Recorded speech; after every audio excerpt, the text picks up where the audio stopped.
Moi je suis au carrefour Jean-Burger-Chapelle. Alertée par bon nombre de parents d'élèves, lors du conseil municipal de début décembre, Madame la première magistrate de Nilvange, Alexandra Rebst-Pina, indiquait vouloir remédier à l'insécurité routière des véhicules remontant rue de la Chapelle à vive allure et rendant par là même cette intersection dangereuse pour les écoliers se rendant soit à l'école Brucker, soit à la périscolaire Maison pour tous.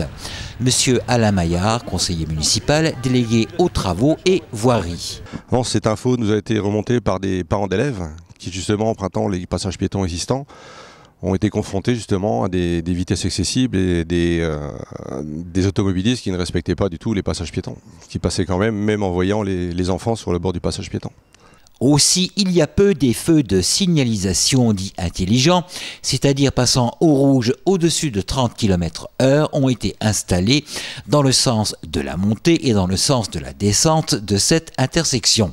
Et effectivement, nous est venue la solution la plus rationnelle, c'est d'installer des feux à récompense sur cette rue afin d'en limiter la vitesse.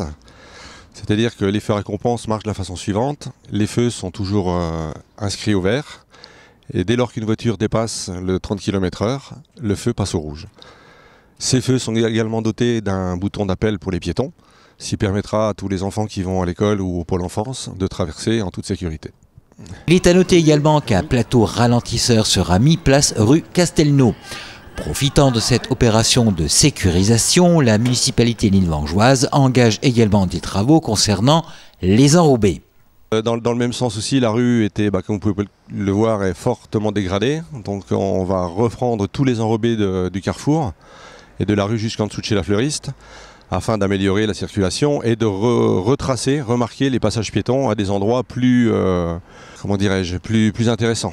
On a fait tous les travaux de génie civil, c'est-à-dire qu'on a repris des bordures, on a remarqué des passages piétons à des endroits plus spécifiques. Aujourd'hui, on a une entreprise qui nous fait les mises à niveau des différents ouvrages, comme des chambres France Télécom, comme des bouches à clés. La semaine prochaine, entre le 3 et le 5 novembre, ça sera la réalisation des enrobés. Donc le rabotage des enrobés existants et la mise en œuvre des nouveaux enrobés.